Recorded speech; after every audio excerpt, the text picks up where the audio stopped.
Silas Kane hadn't touched a woman in 15 years. Not a handshake, not a brush of the shoulder, nothing. He had made a covenant with silence and solitude, a promise sealed by the vast, unforgiving emptiness of the Arizona hills. And now, as the sun bled across the horizon, painting the dust-choked landscape in hues of rust and bruised purple, the first one to fall into his arms was a creature all but destroyed. He was a man living in the past tense, a ghost haunting his own life. He no longer expected anything from the world, and in return, the world had largely forgotten him. His existence was pared down to its most essential elements. A simple log cabin that leaned with the weariness of time, a double-barreled shotgun that felt like an extension of his own arm, and a collection of regrets older and more stubborn than the ancient oaks that dotted the property. He lived with the wind as his only constant companion, its lonely howl a fitting soundtrack to the weight of memories he never spoke of, memories that pressed down on him with the physical force of a tombstone. But that day, everything changed. It began not as a sight, but as a disruption in the stillness. A flicker of movement at the edge of the tree-line, a splinter in the vast, empty canvas he had come to know as peace. Silas paused, his hands stilling on the worn stock of his rifle. His eyes, trained by years of hunting and a lifetime of caution, narrowed. It was not a deer, nor a coyote. It was something broken. She staggered out of the shadows of the forest, a phantom made of torn flesh and sheer terror. Her name was Clara, though he wouldn't know that for days. For now, she was just a nightmare-given form. She was barely clothed, wrapped in a tattered piece of white cloth that was now a canvas of dried blood and fresh terror, clinging uselessly to her shivering frame. Her feet were bare, scraped raw by thorns and rock. Her face, a mask of bruises and dirt, was dominated by a pair of eyes so wide with panic they seemed to swallow what little light was left in the day. They were not the eyes of a person, but of a cornered animal that had seen the face of the butcher. She moved as if death itself was riding her heels, each step a testament to a will that refused to break, even as her body gave way. She saw him, a stoic figure against the dying sun, and her forward momentum finally ceased. She collapsed onto the hard-packed earth in front of him. There was no scream, no cry for help, just a shudder that racked her entire body, and two whispered words that were stolen by the wind, a prayer breathed into the dust. "Please, don't." Silas stood frozen, the silence of his world shattered. He could see that she wasn't bleeding much on the outside, but her body trembled with a violence that spoke of internal wounds far deeper than any blade could inflict, as if she had just crawled out of a burning house. The wall he had built around himself for 15 years had just been breached, not by an army, but by a broken whisper. And for the first time in a long, long time, Silas Kane had no idea what to do. Silas moved with a slowness born of years of solitude, his motions deliberate and unhurried. He knelt, his old knees protesting on the cold, hard ground. For a moment, he simply looked at the woman, a heap of broken humanity at his feet. The instinct to recoil, to retreat back into the fortress of his isolation, was a powerful, familiar current. But something else, an older, deeper instinct, stirred within him. He reached out, his calloused hands hesitating for a fraction of a second before gently sliding beneath her. As he lifted her, the first thing that struck him was her weightlessness. She felt like a bird with broken wings, a fragile collection of bones that the world had tried and failed to grind into dust. She did not resist. There was a faint, almost imperceptible sigh as her head lolled against his chest, a sound not of comfort, but of utter and complete exhaustion. It was the sound of surrender. The short walk to the cabin felt like crossing a border between two worlds. He was leaving the vast, open silence of the wilderness and entering the small, contained silence of his home. For 15 years, that cabin had been his sanctuary, a bastion against the ghosts that haunted the open spaces. Now, he was carrying a new ghost inside, one of flesh and blood, and he could feel the very walls of his quiet life begin to groan under the strain. He nudged the heavy wooden door open with his shoulder and stepped into the dim interior. The cabin was a place stripped of sentiment. It smelled of wood smoke, aging leather, and the faint, bitter aroma of yesterday's coffee. A single bed was pushed against one wall, a rough wool blanket folded neatly upon it. A stone hearth stood cold and dark, and a simple wooden table with one chair occupied the center of the room. It was the home of a man who was not living, but merely existing. He laid her down on the cot with an almost painful gentleness, arranging the thin mattress beneath her as best he could. Her eyes fluttered open for a second, a flicker of lucid terror in their depths, before clouding over once more. Silas took a step back, giving her space, his presence a large, looming shadow in the fading light. He took off his heavy sheepskin coat, the one that carried his scent and the memory of 1,000 lonely nights, and draped it over her. It was a gesture that said more than any words he could have formed. It was a promise of warmth, of shelter, of a temporary truce with the cruelty of the world. He did not ask questions. The gashes on her skin and the haunted emptiness in her eyes told a story far too terrible for words. To ask for her story now would be another form of violence. So, he turned to the one thing he understood, the one ritual that had anchored him through the long years. He built a fire. He didn't need it for warmth. The Arizona evening was mild. He needed it for the life it offered. His hands moved with practiced ease, arranging the kindling, striking a match against the stone hearth. The first flame caught, a tiny, defiant spark in the gloom. He fed it, slowly, methodically, until a steady, crackling fire pushed back the shadows and filled the cabin with a soft, flickering glow. The sound of the burning wood was a comfort, a heartbeat in a room that had been without one for far too long. He spent the next hour in a series of quiet, purposeful actions. He filled a kettle with water from a barrel in the corner and set it on the stove to heat. He found a clean rag and a tin basin, filled it with the warm water, and placed it on the floor beside the cot. It was an offering, a question asked without a voice. If you can. He then turned to the small stove and began the familiar process of making coffee, the rich, dark smell slowly permeating the air, a scent of civilization in a place that had forgotten it. The night passed in a tense, shared silence. Silas did not sleep in his bed. Instead, he pulled the lone wooden chair close to the hearth, the shotgun resting across his lap, and watched. He watched the steady rise and fall of her chest beneath the heavy coat. He watched the way her fingers would twitch in her sleep, as if fending off unseen attackers. He watched as the firelight danced across the bruises on her face, creating shifting patterns of light and dark. He was a sentinel, guarding a treasure he never asked for, a duty he felt compelled to fulfill. Dawn arrived not with a bang, but with a slow, gray wash of light that filtered through the single, grimy window. Silas was still in his chair, his neck stiff, his eyes gritty from the long vigil. He had made a fresh pot of coffee, and the aroma filled the small space. Clara was awake. Her eyes were open, no longer clouded with delirium, but sharp with a wary, animalistic intelligence. They followed his every move. He poured a cup of the black, steaming coffee and held it out to her. She stared at it, then at him, and slowly shook her head. He understood. He set the cup down on the small crate he used as a bedside table. Silence stretched between them, thin and fragile, a thread that could be snapped by a single wrong move. He thought the day would pass just as the night had, in this thick, unbreathing quiet. But then she moved. She pushed herself up slightly, wincing as her muscles protested. Her lips, cracked and dry, parted. The sound that came out was a dry, rasping croak, the first word she had spoken to him in the light of day. Water.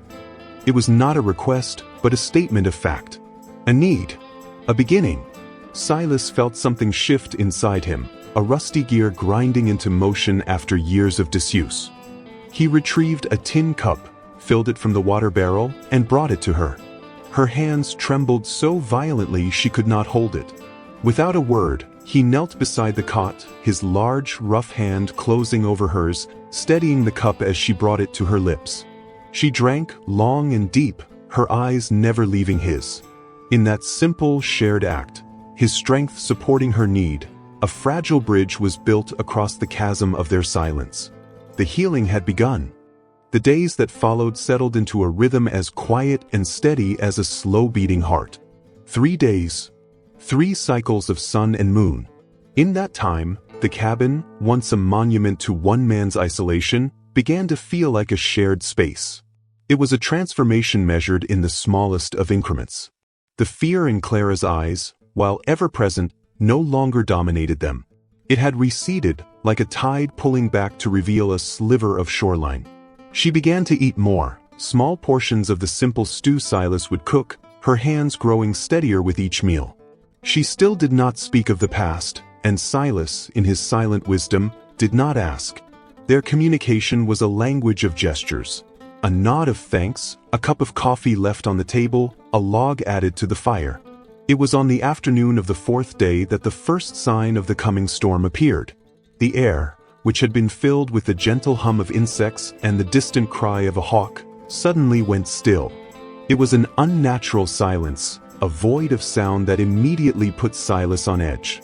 He sat on the porch, a piece of pine in one hand and a whittling knife in the other, carving the rough shape of a bird. He had been teaching himself the craft over the long years, a way to keep his hands from forgetting what it felt like to create something other than a memory. He stopped, his knife hovering over the wood, his head cocked. Even the wind, his constant companion, seemed to be holding its breath. Clara, who was sitting on the top step, her back to a support post, sensed the shift in him immediately. She followed his gaze to the dusty track that served as a road, her body tensing, the fragile piece of the past few days shattering like glass. Then came the sound. It was faint at first, a low, rhythmic thrumming that seemed to rise from the earth itself. It was the sound of hoofbeats. But this was not the leisurely pace of a lone traveler or a wandering rancher. This was the sound of horses being pushed hard, a frantic, urgent pounding that spoke of pursuit and ill intent. The sound grew louder, closer, an approaching drumbeat of doom. Silas didn't hesitate. The half-carved bird fell from his lap. He rose in one fluid motion, the years of solitude falling away to reveal the soldier he once was. He stepped back into the cabin, emerging a moment later with the double-barreled shotgun. His voice, when he spoke to Clara, was low and calm, but carried an authority she had not yet heard. Inside. Stay away from the window. She scrambled to her feet without a word, her face a pale mask of renewed terror, and disappeared into the shadows of the cabin. Silas stood his ground on the porch, the shotgun held loosely at his side, his thumb resting near the hammers. He watched as two riders crested the hill, their silhouettes dark against the blazing afternoon sun. The man in the lead was the one she had described without words. He was dressed in a fancy vest that was ill-suited for the rugged terrain, a greasy mustache clinging to his upper lip. He rode with an arrogant slouch, a cruel smirk already forming as he saw Silas standing alone. He looked less like a cowboy and more like a corrupt banker from a far-off city, a man who measured the world in what he could take from it.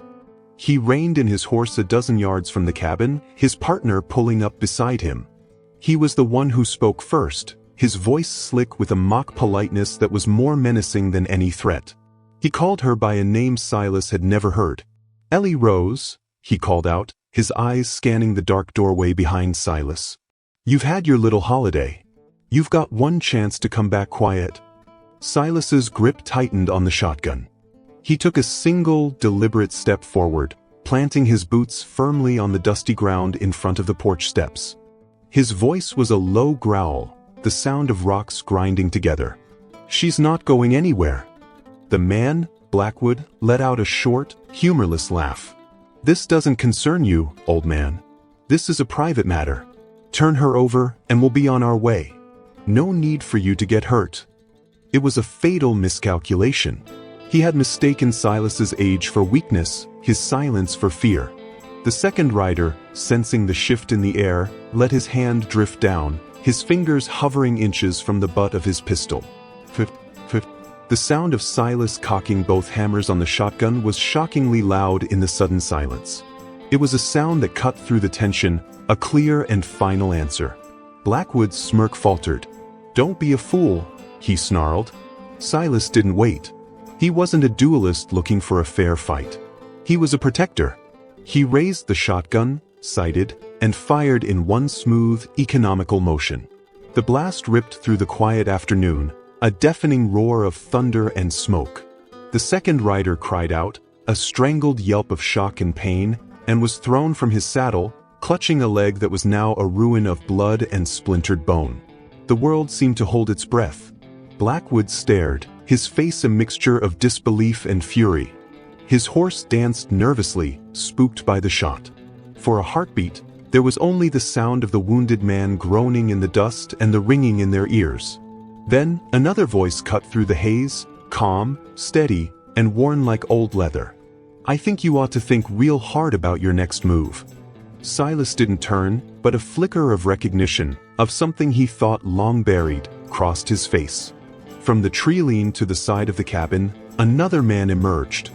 He was tall and lean, walking with the easy confidence of a man who belonged in this harsh land. A silver star was pinned to his vest, glinting in the sun. It was Elias Vance, sheriff of the territory, and a man Silas Kane hadn't seen since the smoke cleared over a battlefield half a lifetime ago. He held a rifle cradled in his arms, not aiming it, but ready. His eyes, as weary and knowing as Silas's own, were fixed on Blackwood. Blackwood looked from Silas's smoking shotgun to Elias's gleaming badge, and the last of the arrogance drained from his face, replaced by a sullen, venomous hatred. He had come expecting to collect a frightened girl from a hermit. He had found a fortress guarded by ghosts. The storm had come, and it had broken against a wall of quiet resolve. But Silas knew, as he stared into the cold eyes of the man on the horse, this was not the end of the storm. It was just the first clap of thunder. The days that followed Elias Vance's visit were not days of fear, but of quiet purpose. The looming threat of Blackwood's return was a shadow on the horizon, but shadows are powerless against those who choose to live in the light. The heavy, anxious silence that had first defined the cabin was gone. It had been replaced by a new kind of quiet, a working quiet, punctuated by the scrape of a shovel against hard earth, the clean click of a rifle being maintained, and sometimes, a sound Silas hadn't heard in 15 years, the soft, hesitant echo of laughter. Silas found himself becoming a teacher. He showed Ellie Rose how to handle the shotgun, not as a tool of violence, but as an extension of her will to survive. He taught her to feel its weight, to understand its balance, to respect its power. He watched as she learned, her hands, once trembling and weak, now steady and sure. She was no longer just the victim he had carried from the woods. She was a survivor, forging her own strength from the embers of her past. In return, she brought life back to his forgotten homestead. One morning, she returned from a walk not with fear in her eyes, but with a basket filled with wildflowers. She didn't put them in a vase, Silas didn't own one, but arranged them carefully in an old tin can on the windowsill. Their vibrant colors were a defiant splash of beauty against the cabin's weathered gray logs. "Even in hard soil," she said, her voice soft but firm, "something beautiful can find a way to grow." The words struck Silas with a profound force. For 15 years, this cabin had been his shelter, a place to hide from the world. Now, watching Ellie arrange those flowers, he realized it was becoming something more. It was becoming a home. A week after the first confrontation, Elias Vance returned. He wasn't alone. He brought with him two quiet, grim-faced deputies, their presence a silent promise of allegiance. They didn't come with sirens or fanfare, but with saddlebags filled with supplies, extra ammunition, salted meat, and a small sack of seeds.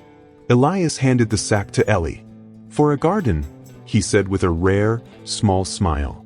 "A man can't live on stew and regret forever. You'll need to plant some roots." That evening, the four of them sat on the porch as the sun went down. The air was cool and clean. Elias spoke of Blackwood, of the network of fear he had woven through the territory, and of the other folks, the quiet ones, who were growing tired of living in his shadow. The fight, he explained, was bigger than just one man and one woman in a secluded cabin. It was for the soul of the land itself. "He'll come," Elias said, his gaze fixed on the darkening road. "He has to. Men like him can't stand to see a single thing they consider theirs break free. But when he does, he'll find more than just an old soldier waiting for him." Silas looked at Ellie Rose. She was staring at the small sack of seeds in her hands, her expression one of quiet contemplation. She was no longer looking at the horizon with fear, but at the ground beneath her feet with purpose. He then looked at Elias, his friend, a bridge to a world he thought he had abandoned forever. The impending battle was real. The danger was not diminished. But for the first time in over a decade, Silas felt something other than the weight of his past. He felt the promise of a future. It was a future that would have to be fought for, a future that was uncertain and fraught with peril, but a future that was, for the first time, visible. As the last light of day faded and the first stars appeared in the vast, velvet sky, a profound peace settled over the small cabin. They were not just three people waiting for a storm. They were the calm at its center, a small island of resilience. The story of what happened to them was not over. In fact, it felt as if it had only just begun. The real fight hadn't started yet, but more importantly, neither had the planting.